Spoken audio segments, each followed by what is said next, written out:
ಕರ್ನಾಟಕ ತೀವ್ರ ಚಳಿಗೆ ತತ್ತರಿಸಿದೆ. ದಿನದಿಂದ ದಿನಕ್ಕೆ ಹವಾಮಾನದಲ್ಲಿ ಬದಲಾವಣೆ ಉಂಟಾಗುತ್ತಿದೆ. ಹವಾಮಾನ ಬದಲಾವಣೆ ಆರೋಗ್ಯದ ಮೇಲೆ ತೀವ್ರ ಪರಿಣಾಮವನ್ನುಂಟು ಮಾಡುತ್ತಿದೆ. ಈ ನಡುವಲ್ಲೇ ಸೀಸನಲ್ ಫ್ಲೂ ಭೀತಿ ಕಾಡುತ್ತಿದ್ದು ಮಕ್ಕಳು ಹಾಗೂ ಗರ್ಭಿಣಿಯರಿಗೆ ಅಪಾಯ ಎದುರಾಗಿದೆ.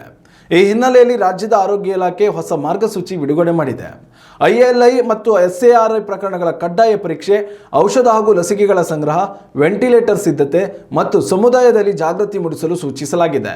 ಮಕ್ಕಳು, ಗರ್ಭಿಣಿಯರು ಸೇರಿ ಎಲ್ಲರೂ ಅಗತ್ಯ ಮುನ್ನೆಚ್ಚರಿಕೆ ವಹಿಸಲು ಸಲಹೆ ನೀಡಲಾಗಿದೆ.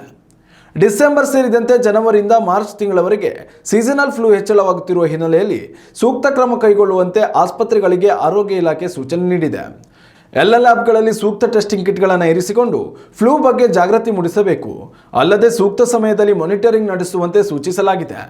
ಸೀಸನಲ್ ಫ್ಲೂ ಸೋಂಕಿತರ ಎಂಜಲಿನಿಂದ ಸೋಂಕು ವ್ಯಾಪಕವಾಗಿ ಹರಡುತ್ತಿದ್ದು, ಮಕ್ಕಳು, ಗರ್ಭಿಣಿಯರು, ಔಷಧಿಗಳ ಮೇಲೆ ಅವಲಂಬಿತರಾಗಿ ಇರುವವರಿಗೆ ಹೆಚ್ಚಿನ ಅಪಾಯಕ್ಕೆ ತುತ್ತಾಗುವ ಸಾಧ್ಯತೆ ಇದೆ.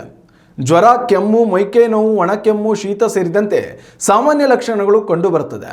ಸೀಸನಲ್ ಫ್ಲೂ 3 ವಾರಗಳ ಕಾಲ ಮುಂದುವರಿಕೆ ಆಗುವ ಸಾಧ್ಯತೆಯೂ ಇದೆ. ಉತ್ತಮ ಸಂಸ್ಕಾರಯುತ ಶಿಕ್ಷಣದೊಂದಿಗೆ VSS English medium CBSE school, Udupi, Muddur. ನರ್ಸರಿಯಿಂದ 10ನೇ ತರಗತಿವರೆಗೆ ಶಿಕ್ಷಣದ ಜೊತೆಗೆ 5ರಿಂದ 10ನೇ ತರಗತಿವರೆಗಿನ ವಿದ್ಯಾರ್ಥಿನಿಯರಿಗೆ ಉತ್ತಮ ಹಾಸ್ಟೆಲ್ ಸೌಲಭ್ಯವೂ ಇದೆ. ನಿಮ್ಮ ಮಕ್ಕಳ ಪ್ರವೇಶಾತಿಗಾಗಿ ಈ ಸಂಖ್ಯೆಗೆ ಕರೆ ಮಾಡಿ.